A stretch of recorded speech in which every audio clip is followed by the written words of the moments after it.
It's time for the Double Stop with Brian Sword.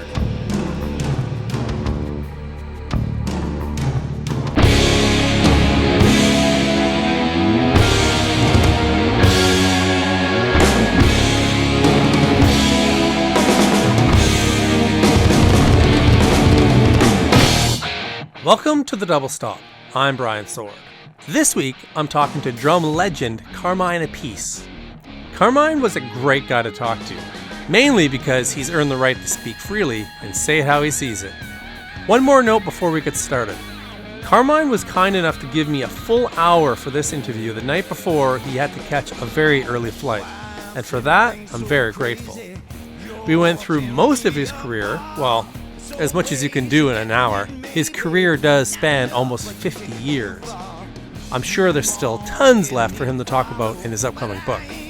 This week is the story of Carmine Appice, a man with an epic career and is busier now than ever. There's something on your mind, but you always got a lot to say. Well, I don't give a damn, 'cause I ain't gonna listen to you anyway. This is who I am. This is what I do. This is all I've ever known. I grew up in Brooklyn, New York, and not much of a musical family at all. I mean, everybody did a little something. My older brother had a vocal group in the 50s, which taught me how to sing harmonies. My mother used to sing to the radio. And my father played saxophone for 5 minutes, and he really didn't play. So it wasn't really a musical family at all, but my cousin Joey played drums, and I was a second drummer, and the drumming family ended up being 7 drummers on my father's side. Oh my goodness. So that's what we have now. And my son played, my daughter sang, and she sang and played bass, and she's very talented, and my son can play, but he didn't really want to play. Yeah.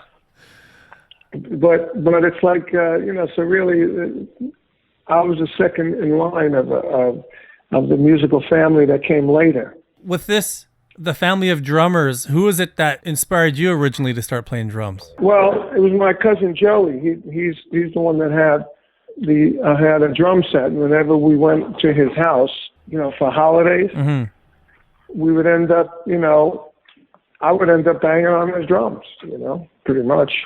And after banging on his drums every time, I'd go home and I would, tell my parents that, I really liked the drums, and I stopped banging on the pots and pans, After a while, my parents got me some toy drum sets, and those toy drum sets got broken very quickly because they weren't really made to be banged on, a lot. They were just kids' things. And then after a while, probably, I don't know, I was 9, 10 years old, maybe 11 years old, my parents got me my birthday's December, so I'd always end up getting my birthday and Christmas present together. So I'd be able to get a little more expensive present. So this one was a $55 drum set, a real drum set. I mean, it wasn't really professional or anything, but it was actually a real drum set. And that, to me, was like, that was the shit, And then, and I just used to mess around downstairs. It was more of a play, like a kid playing with a toy, because I built a little stage downstairs, the cinder blocks and an old antique tabletop, which now is probably worth a fortune. Yeah. But it was just, I didn't know what I was doing. I was just banging on the drum, And my grandfather used to be he's a shoemaker, so he used to have a little shoemaker shop in the cellar too. So he'd be banging on the shoes, and I'd be banging on the drums. We were all out of tempo. It was pretty funny. And how old were you when you started taking it seriously? I was probably 12, 13 years old, maybe, when I actually started getting better on these drums, and I started, playing. I played my first gig, with a band on the block. There was a friend of mine, Harvey Citron, that started a company called Stewart Guitars now. And a trumpet player, Mario Vitale, also played guitar. You know, we did a gig. We made $7 a piece. You know, and my father put the drums in the car, and we went and did the gig. Then after a while, when I started getting serious, I wanted to get a better drum set. So I actually played a few gigs. You know, like a couple of weddings and stuff when I was 13. You know, and I was good enough to play those things. I made $20. You know. So after a while, my parents realized that I liked doing this. So the next couple of Christmases after the first drum set, they got me a Gretsch drum set, a really nice one, a red sparkle. And that drum set actually ended up on You Keep Me Hanging On, you know, by Vanilla Fudge. And so I had that first professional drum set. And it was a three-piece drum set. It had a snare drum, a tom, and a bass drum and a cymbal. And with that drum set, I started playing weddings and bar mitzvahs. I actually still have the books of when I started playing. You know, I think it was like 1961. You know, so when I started playing and keeping track of what I used to make. Oh wow! You know, maybe 1960. You know, so I was 14 years old probably. You know, 14 years old and keeping track of the books. Yeah, because the last entries in the books were when I was 19. I had joined the Vanilla Fudge. We were called the Pigeons, and I saw the first gig that we did. One of the first gigs. It was a 5-week gig in Providence and Newport, Rhode Island, and we all made $135 a piece a week. And you know, I got it written down there. It's funny, you know. It's really funny to see this stuff, and it's funny to see the graduation of my income. You know, so by the time I was 17, I saved up enough money to put down a down payment on a brand new Chevy Super Sport 327 4-speed. You know, and then I paid it off. It was $70 a month. I paid it off. I wish I had that car now. Yeah.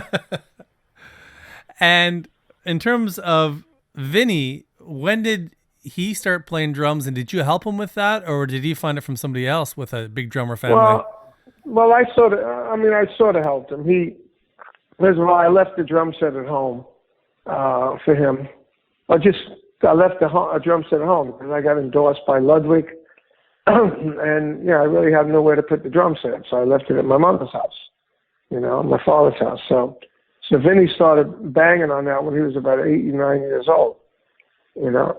So I was already out of the house. We're 11 years difference. I was already, you know, on the Ed Sullivan Show, on the radio, on TV, and doing concerts, big concerts, and in the magazines and the newspapers.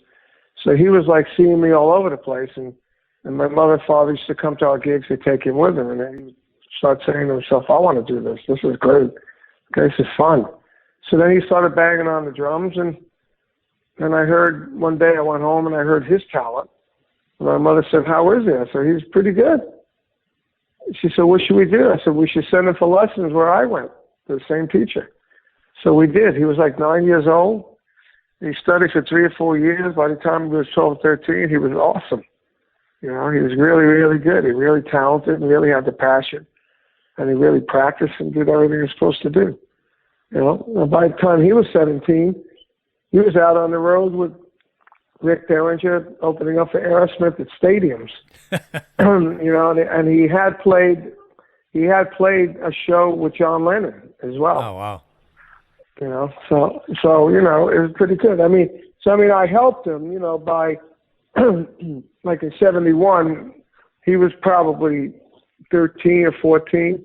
I took him with me to a Ludwig symposium down in Florida, where there was Joe Morello and a bunch of jazz guys, and I was teaching for three days.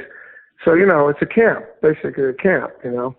So I brought him to that, and then, you know, it's very inspiring for a young drummer to go to something like that, especially when he didn't have to pay to get in and didn't have to pay for nothing. Yeah, I brought him down. So I've been watching over him all his life, really, that way. It's funny. I was trying to think before we chatted in terms of brothers in the music business, and you get a lot of situations like, say, the Van Halens, where, well, one takes one instrument and one takes another. And I was trying to think of any brothers who've had that level of success as drummers. I couldn't think of any. Are there any? We're the only ones. We're the only ones. We're the only ones. Ah, that's amazing. There's a Carmine brothers. One, the Carmine, Denny Carmine and his brother. His brother played with Sammy Hagar for a minute. Then Denny played with Sammy, and Denny played with Hart. So Denny's more known, you know. But the brother's not well known, you know. But Denny's not that known. Me and Vinnie are known a lot better, a lot more individually and together than those guys. But they're the only ones I know. There's also the Murata brothers. They're session guys, Right. you know. But they're not known as much as me and Vinnie. Yeah. How did Vanilla Fudge come to be? How did that band form? Well, they were already a band called the Pigeons when I got involved. They asked me to join. I was the last one in. You know, we all played around New York City, you know, different clubs down at Peppermint Lounge or Wagon Wheel. The headline, it was like a circuit, you know. And they had heard about me, and they heard that I had a good foot and that I could sing, you know, and that was technical. So they were looking for somebody like that because they wanted to try this new music that was going around Long Island, which is called these production numbers. Leslie West had a group called The Vagrants, and they were huge in Long Island. They would draw 2,000 people without having a record. Oh, wow. Know? And it all started with the Rascals. It came from the Rascals, you know. And from the Rascals, it went down to the Vagrants. They started these production numbers that made all these songs slow down and longer, and they had drama to it. But the only difference between a lot of these bands and us, we had 4 really good singers and 1 tremendous singer like Mark Stein. He was a fucking great singer, you know. And individually on our instruments, we had more talent. There was no bass player like Tim Bogert. Mark Stein was a great organ player, B3 player. He gets so many great sounds out of it while he's singing great. And there was no drummer with my technique and my power, you know, and that sang. So together we had 4-part harmony, and we had everyone sang leads, and, you know, and that created part of our sound. And we used to do more R&B stuff than anybody else because we had the soul in the vocals, you know. And, you know, so we added the production numbers, the power, and we listened to lyrics, and we tried to set the lyrics to the musical mood like they do in a movie, you know. And that's how we came up with our thing. And I was the last to join. It was September of '66, and really next year is our 50th anniversary. So we're gonna try and do something special next year. Oh, that's great. In terms of your vocals, how much do you think that's helped you throughout your career, the fact you can sing? Well, for me, it helped a lot because, number one, you know, I sang in Vanilla Fudge. When we did Cactus, I didn't want to sing too much in Cactus. I just wanted to rock in Cactus. When I did BBA with Jeff Beck, me and Tim did all the singing. And in fact, we wrote a lot of the songs and the lyrics. I mean, I wrote one of the songs completely on my own. And I recorded it. All the background vocals were my idea. I arranged everything. I arranged all the background vocals, all the lead vocals, wrote the lyrics. I wrote the whole song. And I split the credit with Jeff and Tim. And you know, and then I went on from there with other bands. And with Rod Stewart, I sang backgrounds with him, you know, with Rod. You know, so through my career, I've been singing, you know. I did a solo album when I sang. I did a second solo album I sang. I did the album with Pat Travers and myself. We both sang. We split the vocals. So, you know, it made me more of a persona than just being the background drummer. Because I was never a background drummer. I was always a showmanship, trying to bring the drums up front. You know, bringing attention to drums. Yeah. All my career. You know. And what led to Vanilla Fudge breaking up then after, what, 3 records? Yeah. Well, basically, we had taken this new band on the road and opened up for us called Led Zeppelin. and when we saw them play, me and Tim got inspired to want to play more like blues rock music. Right. You know, and then we found out Jeff Beck wanted to play with us, and we really loved Jeff Beck and what he was doing with Rod Stewart, and we were going to put a supergroup together because in '69, Blind Fate was put together, and a lot of bands were breaking up and trying to do a supergroup thing, which that was like the new trend. So we were going to be a supergroup, and then just the organ thing that we were doing with the organ and the symphonic rock seemed to be going out, out the window. But meanwhile, that's when groups like Yes came in Right. and ELP and all that, and they continued what we were doing and got huge, Yeah, that's right. So and the fact that we did the wrong second album, we never should have done. So it really knocked us down as far as our popularity went, because we came out when Hendrix and the Cream and the Doors, and our albums were just as big as theirs, and our drawing power everywhere was just as big as theirs. And then they came out with second albums that did the same as they did on the first album. They went up to the next level. We came out with the second album that was a concept album that they never should have done, with no songs on it. It was so different than our first album that we lost our audience a bit, And we had to rush into a third album and a fourth album, but we never truly recovered from that. So because of all that, we wanted to split it, And when you formed Cactus, why wasn't Beck involved in that? He got in a car wreck. Oh. And he had gotten in a car accident. And by the time he was going to be available, it was going to be 18 months. And in those days, you didn't do like a solo thing and then go back to your main band. We broke the band up, Vanilla Fudge. We couldn't go back to it, so we had to move forward. And we didn't want to wait around 18 months to sit around and do nothing. So we put Cactus together with McCarty and USD Day. And it did well. It did well worldwide. We went all over the world with it, and we did well, and we sold records, and we toured with everybody. We were a headliner in certain areas, I mean, we would do 5,000 people in Memphis and New York, and went to London, did like 4,000 people. Went to Long Beach, California, had 3,000 people. Arizona, Texas, we did well. So certain areas we did well. And it became a legendary, influential band for people like King's X and Van Halen. Speaking of Van Halen, I remember I was talking to Eddie one time, maybe 8-9 years ago, and I said, yeah, we're putting Vanilla Fudge together. He goes, he said, fuck Vanilla Fudge, put Cactus together. That was pretty funny. I mean, I got tapes of Van Halen when they were coming up playing Cactus songs in clubs. Yeah. It's pretty funny. Yeah. And what is it about Tim Bogart that you two have worked together so much over the years? What is it about him that makes that such a strong connection? Well, I mean, number one, he was the very first bass player I ever played with like that. I mean, all the bands I had before that, I played with one other bass player, but he wasn't very good. All the bands before that, for the 4 or 5 years preceding that, I was playing with this guy, Bobby Spinelli, that played left-hand bass on the organ. Then he had a B3, and then he also had a Farfisa, and he played left-hand bass. So when I joined the Vanilla Fudge, playing with a real good bass player was like awesome for me, because we were doing all that kind of Motown stuff, but doing it really powerful and really, and then it got really crazy, with Tim. And Tim, me and Tim, when we listened back to the stuff we recorded, when we played, sometimes recorded stuff live, we said, wow, it's really crazy, different stuff, and it's very inspirational for us both, and then we just stayed together, we got along. The rhythm sections are always the tightest parts of the band,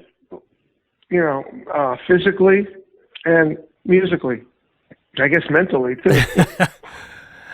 And when Beck healed up after his car accident, how quick was it until you guys were playing? Well, it took a while. It took a couple of years because he did 2 albums with that band with Cozy Powell in it. And then at the end of the second album, he was out on tour, and that's when we got a call from him to see if we still wanted to do it. And we certainly did. I mean, Rod Stewart told us not to do it. We were on tour with Rod at the time. It was Rod and him didn't get along. They had problems. Oh, really? Mm-hmm. And did he say not to do it just because he didn't want to lose you, or did he have other reasons why he thought it was a bad idea? No. We were on tour with Rod. We were just Cactus was on tour with Rod. Oh, right. That's before you were with him, right? Yeah. Before I was with him. Of course. And he said to me, you shouldn't go. He's only going to be around. Jeff he'll do it for a couple of years, then he'll be done. When you got a great band, Cactus, keep it together. You know, you guys are going to do great. Because we were tearing it up every night with the rod in the faces, you know. Yeah. So we didn't listen, and he was right. After 2 years, it was done. And did you consider trying to reform it after? Or? What, Jeff? No, Cactus. No, Jeff doesn't go backward. I just mean Cactus when Jeff was when you're done with playing with Jeff, or is it again when the bands broke up, you don't look back? Yeah, you didn't look back. We were done with Jeff, so it was the next thing. We tried to get somebody to replace him with a B in the name, so it would still be BBA, and the only one we can come up with was Tommy Bolin, but at the time, nobody knew who Tommy Bolin was, you know. So that didn't happen. So then that's when me and Tim actually broke up, because there was a bunch of BS that went on. We actually put Vanilla Fudge back together after BBA. And we had a deal with Epic Records, and then Tim wouldn't sign the deal because he wanted to get rid of our manager and business manager, lawyer, which they had the deal. So we couldn't do that. So we didn't get rid of him. So Tim walked away from the deal with that. And plus we had a live BBA, Beck and Appice album that was owed to us by Jeff, which was big money too. So Tim, you know, by him walking away, I lost, I don't know, a lot of money, 6 figures, you know, back in 1974, which is a lot of money. Yeah. You know, so that's when I said, you know what, I'm done. So Tim went his way, I went my way, and I ended up, my next band was with Rick Gretsch and Mike Bloomfield and something called KGB. And we got a major deal on MCA, and at that point I was asked to join Rainbow, and I couldn't because I was with that. So he got Cozy, and Jeff Beck got Cozy after, you know, we didn't get the thing together. So I started thinking Cozy was my professional replacement. Like, I used to say that to Cozy, you know, goofing with him. But anyway, and then Rainbow went big, and the KGB thing never happened. And then I joined Rod's band, you know. I was with him almost 7 years. It was a great time in my career. I just read Stevie Salas's book about joining Rod's band as kind of a child. What was your experience jumping into that band? What was a child? What do you mean as a child? He was a child? Stevie Salas, when he joined Rod Stewart's band in the 80s, he was, you know, essentially a kid. He was 20 and no real experience, and he wrote a book about it, about that year. And he wrote a book about of his life? About Stevie already? He wrote a book about his first year with Rod Stewart on the Out of Order tour, which would have been kind of late 80s. Did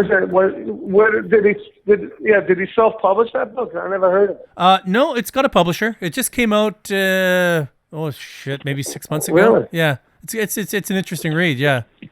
Yeah, hold on. Okay, because right now I'm working on getting a publishing deal for my book. You know. Oh yeah. So, and my book goes way beyond 1 year with Rod. Oh, I bet. But my deal with Rod was different than anybody else, I think. First of all, I had heard that Rod went through 25 drummers and couldn't find anybody. So the last guy that auditioned was a friend of mine, and he gave me the tour manager's number, who I knew from being on tour with him with Cactus. I just didn't have his number. So, you know, those were before the days of cell phones, and they were in L.A., so naturally I didn't have his number in L.A. because I lived in New York, and now I was living in L.A. So he gave me the number. I called him up. I said, Pete, it's Carmine Appice. He goes, oh, what are you doing? I said, I heard you're looking for a drummer. Rod's looking for a drummer. He goes, yeah, he is. I said, and you don't call me? And he goes, oh, you're always busy. I said, well, I'd love to play with Rod. He goes, really? So he said, oh, I'll get back to you. So he called me back next day. So look, I talked to Rod. He's in London. He said, the band is at Rod's house in L.A. Why don't you come up and check the band out and see if you like it, he said to me. I said, okay, I'll do that. So I went up there. First of all, I was blown away by Rod's house because, I mean, it was an out-and-out, you know, Hollywood mansion. I didn't realize Rod made that kind of money.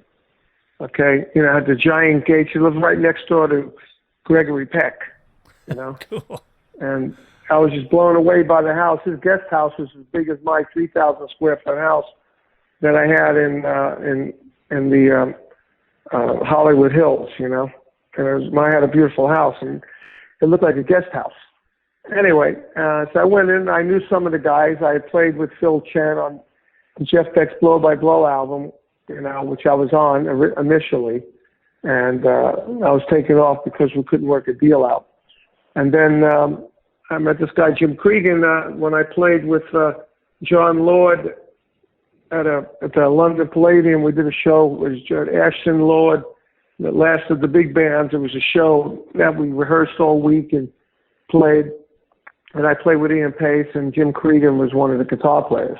So I knew Jim Cregan as well. Then there was this guy, Billy Peake, and a guy named Gary Granger. And they all knew who I was, and I knew the two guys. So we sat down and played, and it was cool. It was a really rocking band, playing that Rod Stewart rock and roll, which was like the second Cactus band I had, So then I told Pete that I liked it. He said, all right, Rod will be back tomorrow. Why don't you come up again? So I come up the next day, and we all played together. And Rod just said to me, hey, look, if you play like you did in Cactus, I'll give you a solo every night. I know you have fans out there. And that's it. And great. And we all had a piece of the action. We all had a percentage of the tour. By the time Stevie Salas got in there, he was just a side band. But we were the band. I mean, we were the Rod Stewart group. We were known as the Rod Stewart group all around the world. We used to get reviews, and it wasn't reviewed as just Rod Stewart. It was Rod Stewart and his band. Rod Stewart group a lot of times. RSG, we used to call it. And we were compared to the Rolling Stones as being the best rock and roll band in the world. And when it came to songwriting, like obviously you have a songwriting credit on Do You Think I'm Sexy, which was a massive hit. How was the songwriting process in that band, and how involved did you get? Well, Rod was the kind of guy where he'd listen to a radio or listen to the charts and say, look, I want a song like Missing You, or I want a song like this or that, So when he wanted a song like Missing You, I went home and I played keyboard, I majored in music in high school, so I knew how to play keyboard. So I got the drum groove, and they had a little toy drum machine like they used to, that's what they sounded like. But I set the groove, and I played these chords, the verse and the bridge. I brought it to my friend Dwayne Hitchings, who had a studio. We put it down. He made it sound good. Presented it to Rod, and Rod loved it. I got Dwayne to play on it. I gave him a piece of the action. Once Rod accepted it, and then we arranged it, put it together, played it a bunch of times. Finally got it right, and and Rod was very fair. It was me and him wrote it. He wrote the lyrics and melody, and I wrote the music. So it was a cool partnership. And he wasn't the kind of guy where he would take half of the publishing or anything. He split it 50-50. And same to with Young Turks. So me and Dwayne Hitchings brought Young Turks in.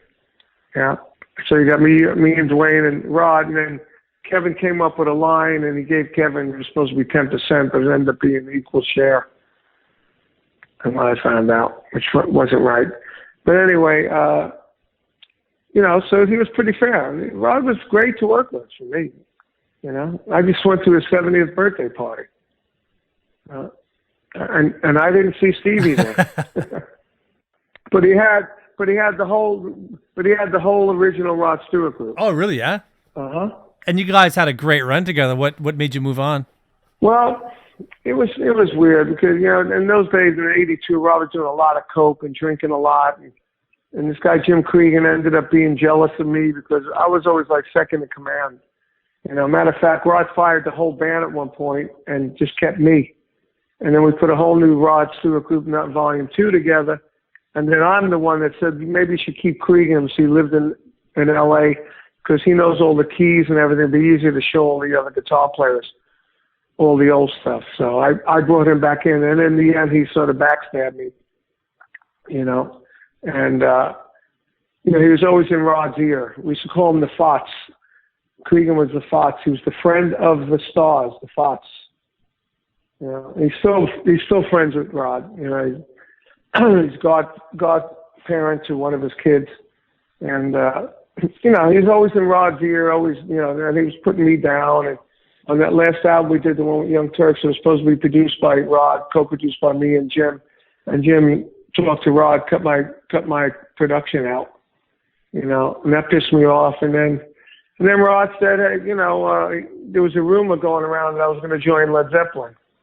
After Bonzo died. And as a matter of fact, when we were on the road, Rod said, Rod said, play it up because there's a rumor going around that Rod was going to retire. He said, we'll play it up and we'll sell more tickets. I said, okay. So I played it up in the press and so did he. But then he got so out of it on fucking cocaine and shit that he didn't know what he was doing. So, you know, I was producing that album. I had Tony Brock come in to play some drums because, you know, I didn't really care because I was producing. I was taking it to the next step, you know. I had songwriting on a few songs on that record. And I was producing. You know, so I knew that I had the power live, you know, to be a great, you know, I was a great asset to the tour, you know. But then at the end, Rod said that, well, since you're going to join Led Zeppelin, we're going to get Tony Brock to play on the tour. And that was the end of it, you know. So me and Rob we were pissed off at each other. It's funny because I had a solo album deal on his label, you know, and my album was just coming out at that point. So I was doing a lot of press, and so was he, you know, for his album that I was on, you know. And then after the first printing of the album, he took Tony Brock's head and put him on my body. He packaged the album. Oh no! Yeah, really. So some of that tonight I'm going to see me there. Rod had his arm around me. We all had these sailor suits on, and some of the albums will have Tony Brock. Oh wow! You know. But then we got over it. You know, we got over it in '84. He invited me to his wedding when he married Rachel Hunter, and I introduced him and Jeff in 1981. I got him and Jeff Beck being friends, and I got, you know, People Get Ready was started at my house with Jeff Beck, you know, and we called Rod. We went down to Rod where he was eating. We got Jeff interested in it, you know, so. I mentioned online that I was doing this interview, and instantly somebody made a comment and to ask you a question, and this is something I've never heard, but he asked why, when you joined Ozzy's for the tour, he asked why was your head cut off on the tour T-shirt? Is that true? I don't know why. That's what Sharon did. So that is true. That's what Sharon did. Yeah, it's true. Yeah, it's true. No. It was in the Motley Crue book. Oh, okay. They were the opening act. Yeah, it's true. It's in my book too. It's unbelievable. You know, she fired me off the tour, said my name was too big, and then I should start my own band. You know, that was her reasoning, to fire me off the tour. So I sued him, and I actually won, and I started my own band, King Cobra. Now let's talk about King Cobra. Are they still together now? Like, I know you did a couple albums recently. Is that still a band, or is that dissolved now? Well, I mean, it's just more of an album band, you know? Yeah. If somebody comes up with a record deal for us to do an album and give us a budget, we'll do another record, you know? Because it's fun. The music's fun. We always had a good time recording, especially with Paul Shortino. He's like a brother to me now. I really got to know him really well. He's a very talented guy, great singer, great lyricist, great songwriter. And the rest of the guys, Johnny Rod is a great bass player.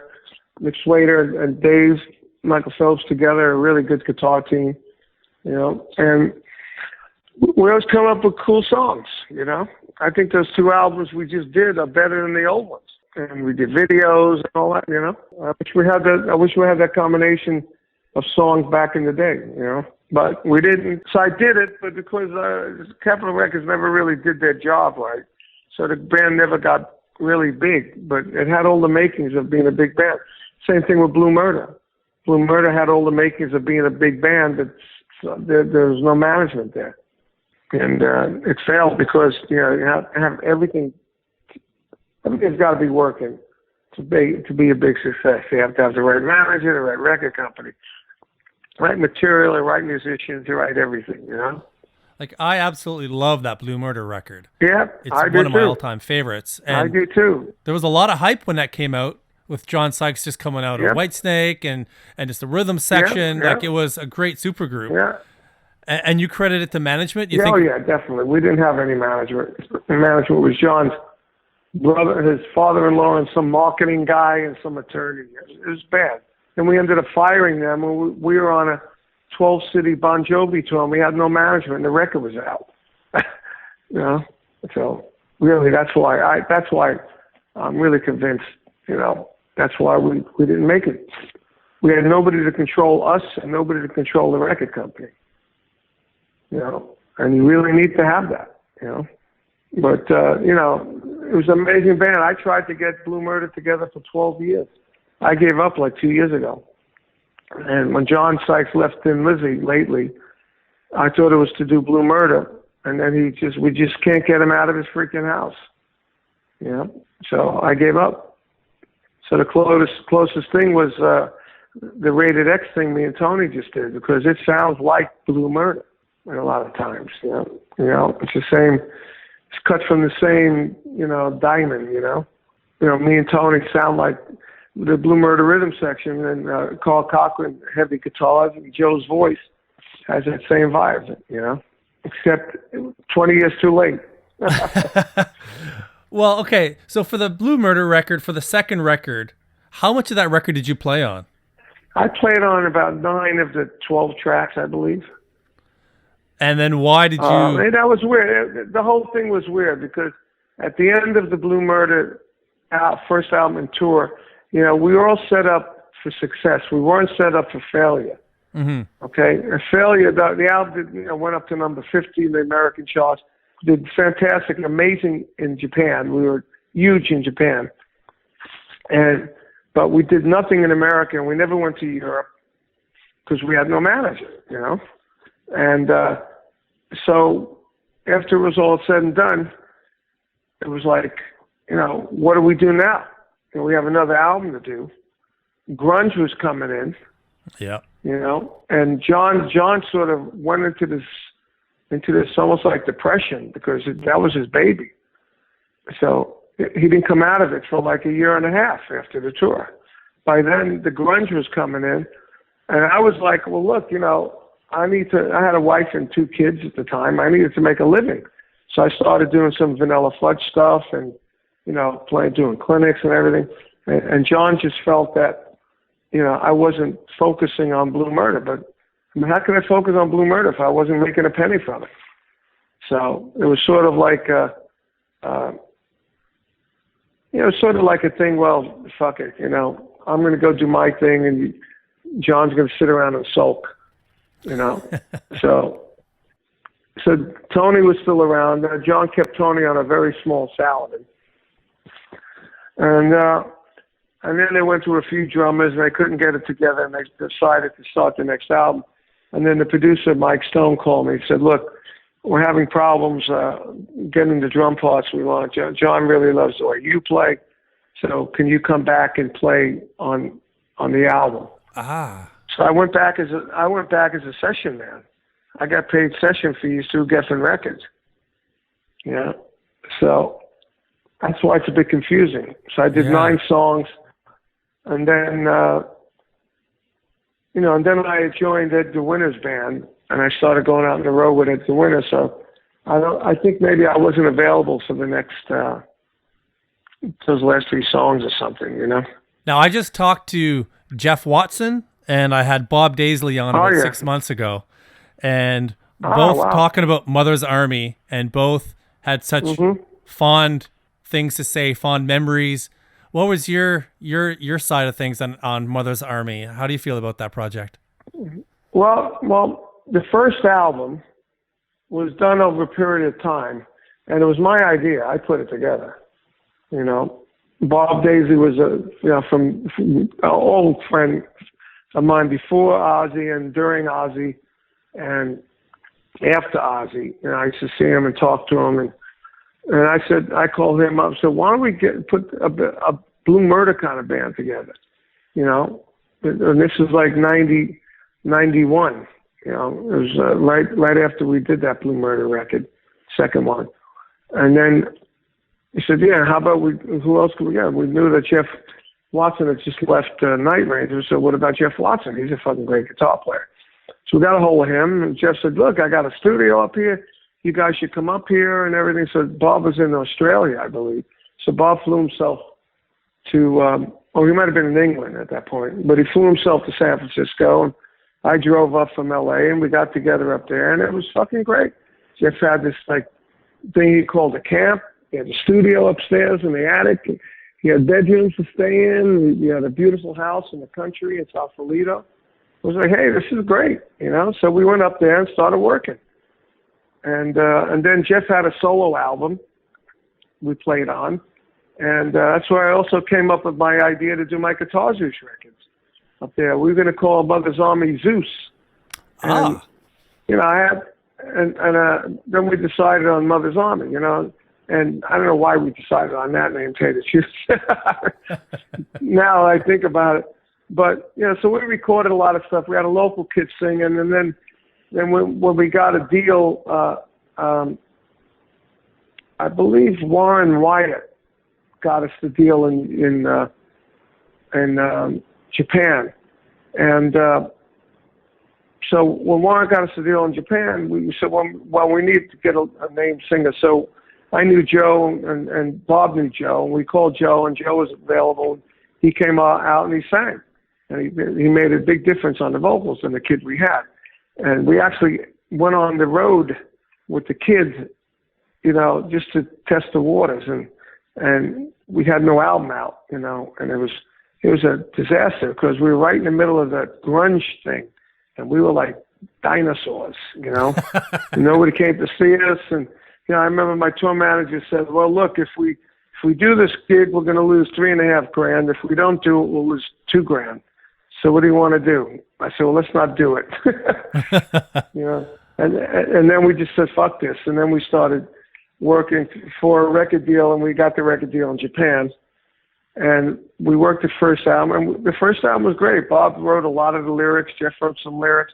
All together, we wrote songs, put those songs together. It was a lot of fun. And then it came out, and then, you know, we didn't tour with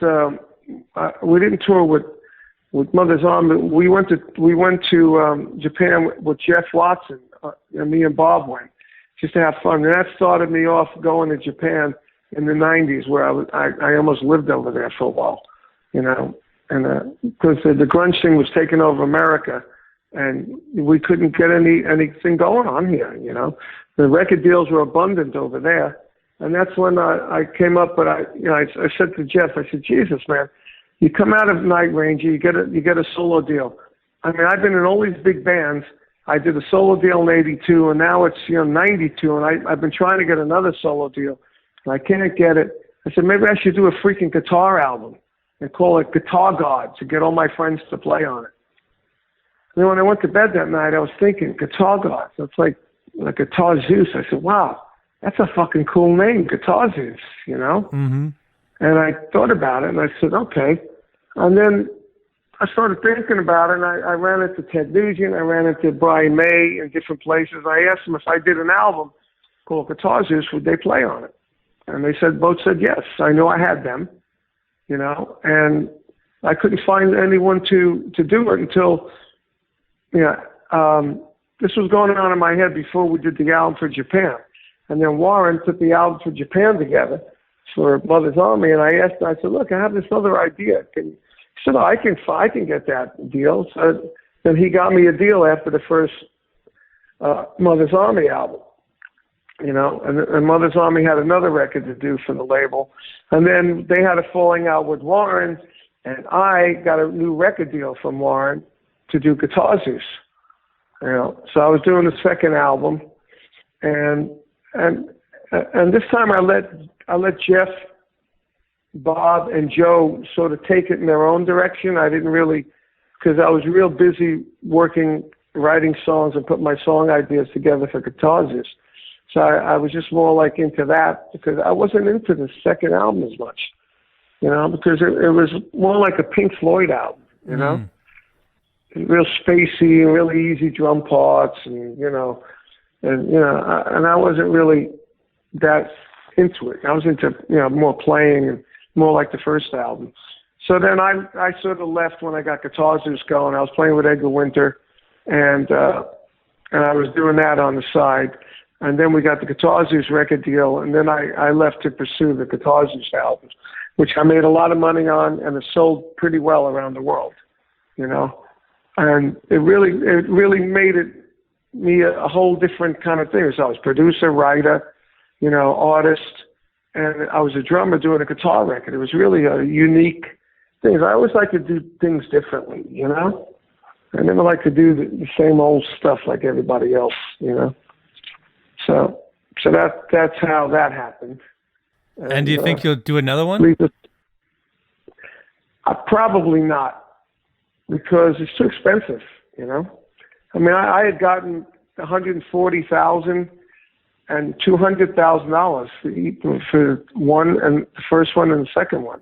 Oh, you know, wow. and I had to pay guitar players. I had to pay people. Well, I mean, yeah, you can get people for less money, but you know, you're still going to need $60,000 or $70,000 to do it, and then you need to tour behind it to make the sales happen. You know, so if I did do it, it would have to be something like, you know, I'd have to get 60 or 70 grand, and then I'd have to put some sort of band together to tour behind it, because that's the only way you sell any product today. But you know, I still have it. I still have it released on Fuel. You know, I got a double CD, and I still have a Guitars East Japan that came out, and it's come out in different forms all over the world. You know, which is nice. You know.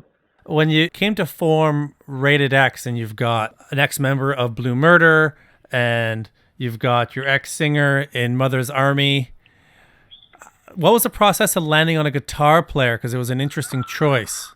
He's a great player, but not as well known anyway. Well, we went through guitar players. The first guitar player was supposed to be Bruce Kulick. Oh, cool. Okay.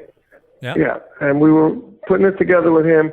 But then after we started playing together and seeing the material that the producer was co-writing with us from Frontiers, we said, you know what, this should be a fucking band, not just a project. Because it was just going to be a project.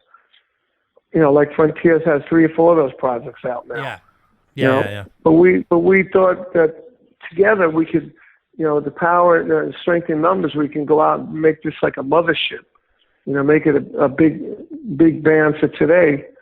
You know, because my brother did some stuff with Joe Turner and Carlos Cavazo and Phil Susan himself. They would go to Europe and they would make 15, 20 grand a night, you know, at these festivals and stuff.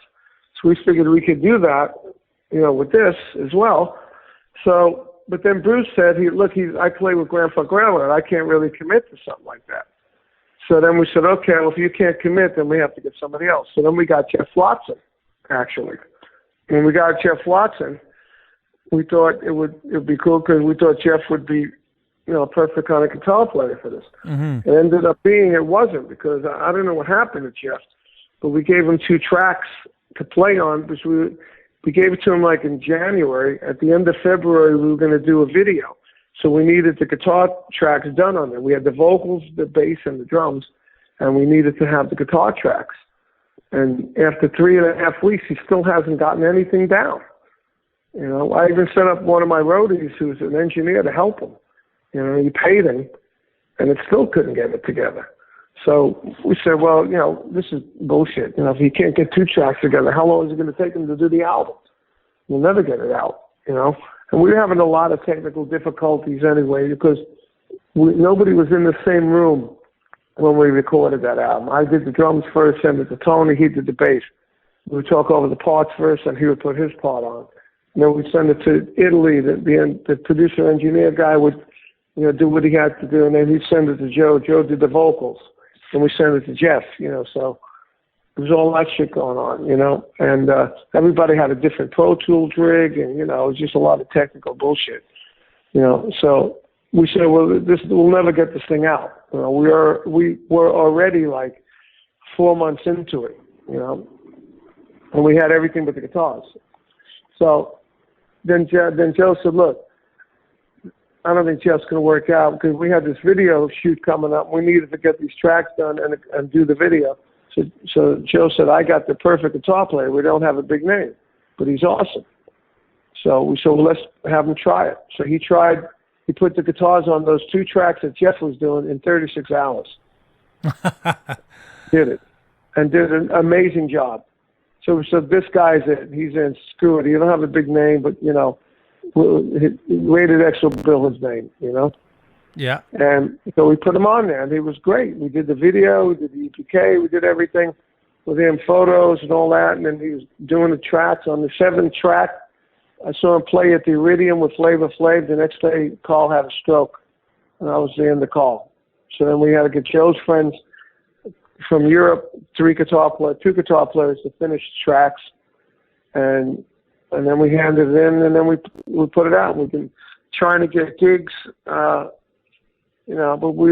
Frontier said they were going to pull all the stops and they'd get us on the charts, and then we were going to start putting gigs together. We do have some summer gigs we're working on that looks like it's going to happen, so in July. But it ended up, a great record, and, the label, do what they always do, They put it out, and they do a bunch of interviews, and then they see it. How's Carl doing now? Got great reviews. He's doing better. He can talk now. He called me on the phone a month ago, and we were talking. Because he lost his speech and everything on the right side of his body, but he's doing better now. He's got a machine that helps his right arm. He's actually picking up the guitar and playing it with his left hand, without any strumming right now. So at least he's getting, he's moving forward, But it's a shame that the album didn't go big. That would have been nice for Carl, to see, and more inspiration for him. It's a fantastic record. I love it. I've been playing it a lot. It's great. It's a great record. It is a fantastic record. And I'm very happy about it. Basically, we'll probably end up doing another one at some point. But for right now, we're just trying to get some gigs for that. And meanwhile, I'm concentrating on the Vanilla Fudge record that just came out. We just got new management for that, and we're going to be doing a summer tour. They're lining up for August, September, October, and we're going to be releasing the vinyl on that. And the record's doing great. We're getting 5-star reviews. I don't know if you got a copy of that yet. Yeah, I was listening to it on Spotify. Yeah, I was checking it out on Spotify, which is a avenue I have mixed feelings about, but I wanted to listen to it before we chatted. Yeah, I don't like Spotify because you listen to, God knows what you're listening to. I mean, MP3 minus, a minus MP3 kind of thing, you know what I'm saying? You don't know what you're listening to, but as you listen to the CD, the production is awesome. Production is great. The performances are great. We're getting rave reviews everywhere. We found out, was it yesterday, that we're number one on Amazon psychedelic classic rock charts, which include, Jimi Hendrix and the Cream and the Who and people like that are under us. So that's pretty cool, And what was it like to get back in the studio with those guys after? Well, the last time we recorded was 2005. We had done a Doors tour, and we were all in the studio together. And so this one was 10 years later, and it was fun. We rehearsed for a week.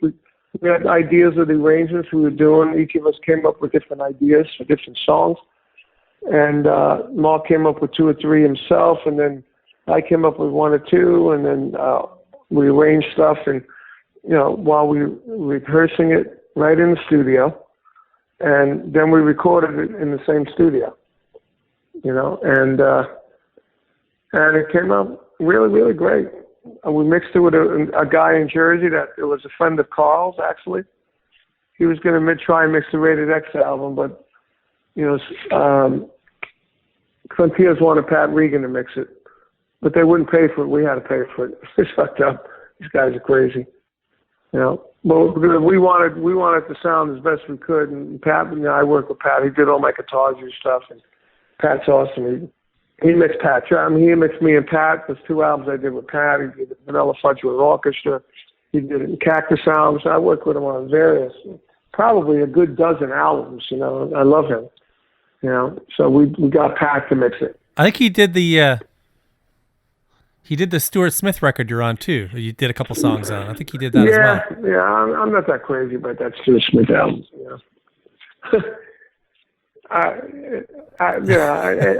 It's just not. I'm not that crazy about that. I just did it as a favor because he got me Richie Sambora on my Guitars and album. He was married to Heather Locklear's sister at the time, Yeah, said he that's was right. easy. He was in the Richie's camp, you know. So that's why I did that. I never would have done Yeah. it otherwise, to be honest. You know? So it was like one was a favor, you know. When you're looking at songs for Vanilla Fudge to work your magic on, what causes a song to really pop out for you, to make you want to do it? Well, some of the lyrics, you know, we look at lyrics and we try and match the moods of the song to the lyrics, you know. That was our original concept for everything, you know. That's why sometimes we slow things down, sometimes we made them faster, sometimes we just changed it to a different kind of feel, you know, just to try and match the music. You know, like on For What It's Worth, you know, we changed that into a real moody kind of mystical kind of thing because it was, yeah, at the time that song was very cool and hip and spacey and everything else. So we tried to match that vibe, you know. And then mostly on this album, we just tried to change everything so it just fits our soulful approach better, you know. It's such a busy period for you right now. You have Drum Wars as well. That must be a trip to be out playing with your brother in that kind of environment. Well, that's fun. That's just a lot of fun. We started the show out as a show just for fun, you know, doing the old King Cobra Buddy Rich Drum Wars done to heavy rock and heavy metal, you know. And then we recorded it live by accident at the Iridium. And I started my own little label called Rocker. And I said, hey, you know, maybe we should release this. I mean, it's only right, instead of doing like a studio album, maybe we should do that, you know, a live album first, you know. And so that's what we did. And then we've probably done about 60, 70 shows with it around the world, you know. And so it's been fun, you know. And is that something you're going to continue with? Yeah, oh yeah. Yeah, we just did 4 shows upstate New York. And we're doing a couple more shows in July, you know. So, well, when we got time to book it, where we both are available, we try and book a few shows here and there. You know, we're talking about maybe sometime in the future doing a studio album. I said, hey, you know, it'd be great to do a studio album and have Dave Grohl produce it, you know. 'Cause he's a fan. He's a fan of me and Vinnie, you know. And I think it would be really cool. He's a good producer. He's a good writer. He's a great drummer, you know. And yeah, we're gonna approach him and see what he says, you know. Oh, I love it. That's a great Yeah, and then combination. right now we're mixing a new Cactus album as well. So I get to play with all the bands that I've ever played with. Oh my goodness. And is this Cactus album, is that all new material or is it covers? What kind of material is it? Oh no, it's all original. It's a brand new record. We've got 8 brand new songs and 2 songs from the 70s that were never released. So it's going to be pretty cool. Rusty Day on it and Tim Bogut. So, and I got a new manager for that too, who loves Cactus, and he thinks that he can get a really cool record deal for it. So what we probably do is we get that record deal, prepare the record, and after Vanilla Fudge is done touring, like in October, November, and then we'll, you know, maybe release that album in January and do some touring in January, February with Cactus. You know, It's an extraordinarily busy time for you. it is, but I'm having fun, and it's not going out on these long tours. You know, like I'm doing a Metal All Stars tour. It goes for 1 month. So I'm doing 2 weeks, and my brother's doing 2 weeks. So and then we're selling Drum Wars merch on that, you know, and it's fun, you know. So I don't have to be out for weeks at a time, you know, a month at a time. I'm too old for that shit. You know, 2 weeks is good, and I come home, you know. Yeah. I come home. I got a few days off, and I go to South America with Cactus for 4 days, and I come back, and then I got more time off, and then I'm coming up there actually to do a drum clinic up in Vancouver area. Oh, really? It's online. It's an online drum clinic. It's called Drumeo. It's called. Oh, great. And that's June 1st, the 31st, 1st, and 2nd of June. You know, so I take things easier now. You know. And one final question before I let you go is in terms of the teaching side, like you've had a lot of books and videos. Heck, my kid has one of your books, a starter drum book. Great. How important is that to you, that the whole teaching element in the drum clinics and to trying to pass on that knowledge? Well, they were important to me, but now that whole thing is being destroyed by the internet, and the radio, because it's really, the kids the stores don't do drum clinics anymore because nobody buys the instruments because they're not on the radio anymore. There's no guitars on the radio anymore. There's no new bands coming up with guitars on the radio that people get inspired. There's no new drum heroes, guitar heroes. So the stores are being affected, which in turn the companies are being affected. So there's not that many going on. Even though I do my own master classes here and there, I like passing the knowledge on. I've been doing it since '71. My drum book sold hundreds of thousands, influenced thousands of drummers that have gone on to make it. The book ended up, I did it just for the hell of it, and ended up being a big part of my career, and it helped legitimize, the art form of rock drumming, which I've been told that by Modern Drummer and different magazines, and I feel good about that, And I've done many clinics. I played with a lot of artists that I didn't even know were going to make it, like Stevie Ray Vaughan, different people like that played with me at my clinics before they made it. So the clinic thing for me was an avenue. I built a clinic up like no one else did, doing clinic tours, drawing thousands of people to clinics. I gave money to UNICEF from the clinics. So I did a lot with the education in my career. So my next move now is to get my autobiography out and go on to do like speaking gigs, showing people how to, keep successful, keep moving, Don't be tied down by drugs or, fear or attitude, That was Carmine Appice. I hope you enjoyed it. Stay in touch on Twitter at The Double Stop and at thedoubletop.com. I'll be back next week with another in-depth interview.